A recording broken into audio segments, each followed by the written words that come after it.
النهاردة هنشرح الشواية الألترا. زي ما احنا شايفين بنعمل فيها أصناف هايلة جدا. وبتديني لون تحفة.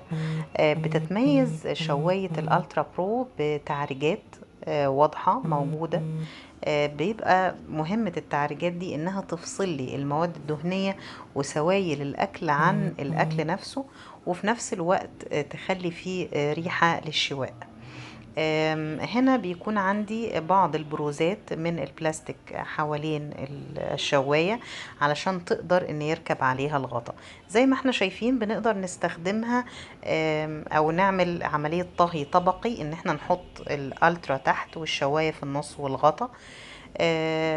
برضو هنا ناخد بالنا واحنا بنرفع الغطا من البخار اللي خارج. في بعض التعليمات موجودة اسفل الشواية. اول حاجة ان هي بتدخل الفرن، المسافة اللي بينها وبين الفرن، الماكسيمم والمينيمم لدرجة الحرارة، وان انا ما افتحش عليها الشواية، وان انا ما استخدمش كمان معاها آلات حادة. بتستخدم الشواية في عمل الكثير من الأطباق والأصناف المتعددة الهايلة جدا، وكمان لها استخدامات كتير بقدر استخدمها ان انا اعمل فيها بعض الأصناف واغطي بيها الغطا بتاع الألترا. بقدر أشوي عليها وفي نفس الوقت بيكون الشوي ده جوسي وكريسبي كمان في نفس الوقت. بقدر استخدمها مع الألترا الاتنين لتر والألترا التلاتة ونص. زي ما احنا شايفين كده اقدر اعمل اكتر من صنف في وقت واحد. بدخلها الميكرويف، بدخلها الفرن. طبعا هي البديل الصحي الوحيد لاطباق للالومنيوم فويل. زي ما احنا شايفين لازم تتحط على الشبكة جوه الفرن. هنا استخدمناها غطا للغطا بتاع الالترا نفسه.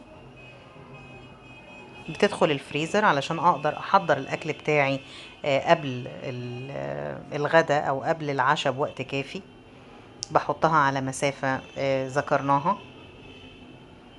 لازم وانا بشيل منها الاكل المشوي استخدم آلة غير حادة تكون بلاستيك، وطبعا بيفضل انها تكون صحية تابروير. طبعا زي ما احنا شايفين الغطا والالترا 2 لتر والالترا التلاتة ونص كلهم اوفل، كلهم بيضاويين عشان يركبوا فوق بعض.